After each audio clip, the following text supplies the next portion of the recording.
किसी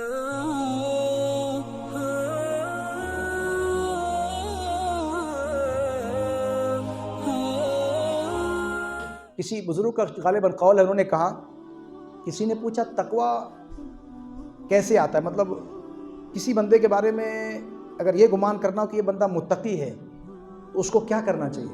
आपने फरमाया 5 चीज़ें हैं। सबसे पहली चीज़, नेमत पर फ़क्र को तरजीह देना, ये तकवे की निशानी है। जिस बंदे में ये बात है तो समझ लो कि उसके अंदर तकवा है। नेमत पर फ़क्र को तरजीह देना मतलब ये कि बंगला, गाड़ी, प्रॉपर्टी, ज़मीन, जायदाद, बैंक बैलेंस, इन तमाम चीज़ों पर फ़क्र को तरजीह देना मतलब कम प्रॉपर्टी, छोटी प्रॉपर्टी, इसको ज़्यादा पसंद करना बड़ी प्रॉपर्टी के मुकाबले में। ये तकवे की निशानी है। क्यों? कि जब बड़ी प्रॉपर्टी आएगी, ज़्यादा माल आएगा, पैसा बढ़ेगा, जायदाद बढ़ेगी, तो लोगों के हुकूक मुझ पर बढ़ेंगे, ज़कात मुझ पर फ़र्ज होगी, फिर हकदारों का हक अदा नहीं होगा, फिर वो माल हो सकता है गलत रास्ते में भी इस्तेमाल हो जाए। माल आने के बाद बंदा ऐसा तो नहीं कि 100% एक रुपया खुदा ही की राह में दे, बल्कि इंसानों की फितरत तो यह है कि जैसा माल बढ़ता है खुदा की राह में देने का जज्बा कम होता है। जैसे जैसे माल बढ़ता है वैसे वैसे दिल छोटा होता है। बैलेंस बैंक का जो है वो अलमारी बड़ी होती जाती, दिल का खाना छोटा होता जाता है। तो जिस बंदे में ये खौफ है कि माल अगर ज़्यादा आएगा तो फिर मैं उसका गलत इस्तेमाल कहीं मुझसे ना हो जाए, कहीं हकदारों का हक मुझसे न मारा जाए, उस माल की वजह से कहीं मैं गलत रास्ते पर न चले जाऊं, इसलिए मैं छोटी प्रॉपर्टी को पसंद करता हूं खुदा के खौफ से। फरमाया ये तकवे की पहली निशानी है, तकवे की पहली निशानी है।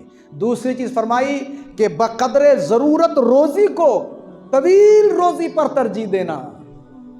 मेरा 10,000 का धंधा हो जाए, मुझे रोज़ाना खर्चा 1,000 रुपया है घर का, तो 1,500 हो गया तो बस अल्लाह का शुक्र है। वो 5,000 10,000 मुझे नहीं होना, बस ये 1,500 काफ़ी है, क्योंकि मेरी रोज़ी रोटी चल जाती है। अगर वो ज़्यादा मेरे पास आएगा, ज़्यादा माल आएगा मेरे पास, तो कहीं मैं फ़ख्र न करने लग जाऊँ, कहीं मेरे अंदर तकब्बुर ना आ जाए जिसकी वजह से मैं अल्लाह का नाफरमान ना बन जाऊँ, कहीं इस्लाम के रास्ते से मैं हट ना जाऊँ। इसलिए छोटी रिस्क पर बड़े रिस्क को, छोटे रिस्क को बड़े रिस्क पर तरजीह देना, ये तकवे की निशानी है। काय की निशानी है? ये अल्लाह के खौफ की, तकवे की निशानी है। तीसरी चीज फरमाया, जिल्लत को इज्जत पर तरजीह देना तकवे की निशानी है। हमेशा ये कोशिश करते रहना कि लोग मेरी ज्यादा इज्जत ना करें।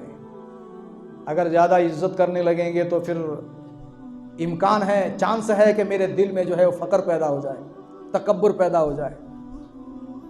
फिर अब आदी हो जाएगा नफ्स उसका। जब आदी हो जाता है कि आप जहां जा रहे हैं आपके लिए कुर्सी दे रहे हैं, आप जहां जा रहे हैं 4 लोग खड़े हो जा रहे हैं, आप जहां जा रहे हैं आपकी तारीफ हो रही है, जब नफ्स उसका आदी हो जाता है, साल 2 साल 3 साल इसकी आदत लग गई, चौथे साल अचानक ऐसा हो कि आप किसी मजलिस में गए, किसी ने आपको पूछा ही नहीं, तो फिर अब दिल के अंदर नाराजगी पैदा हो जाती है। फिर जहन जो है कुछ और सोचने लगता है। ये जहन के अंदर ये चीज का पैदा होना, ये जाहिर करता है कि तकब्बुर पैदा हो चुका है। आप किसी मकाम पे जाएं, आपको कोई परवाह ना करे, आपको पूछे ना, आपको कुर्सी ना दे, तो आपके दिल में नाराजगी का पैदा होना ये जाहिर करता है कि आपके अंदर तकब्बुर पैदा हो चुका है। तो तकवे की निशानी ये है कि बंदा जिल्लत को इज्जत पर तरजीह दे के नहीं, मेरी इज्जत ना हो, जितना हो सके मैं आम लोगों में रहूं, सादा लोगों में रहूं, छोटे लोगों में रहूं, ज़मीन पे बैठता रहूं, लोग ज़्यादा मेरी नाम की चर्चा ना करें, मुझे छोटे में रहने दें। ये तकवे की निशानी है। फिर आगे फरमाया, मौत को ज़िंदगी पर तरजीह देना, ये भी तकवे की निशानी है कि मैं जितना जल्दी मौत अल्लाह की मर्ज़ी से आ जाए तो अच्छा है। ज़्यादा लंबी ज़िंदगी होगी तो फिर गुनाहों का चांसेस है, कभी भी कुछ भी हो सकता है, जहन कभी भी बदल सकता है।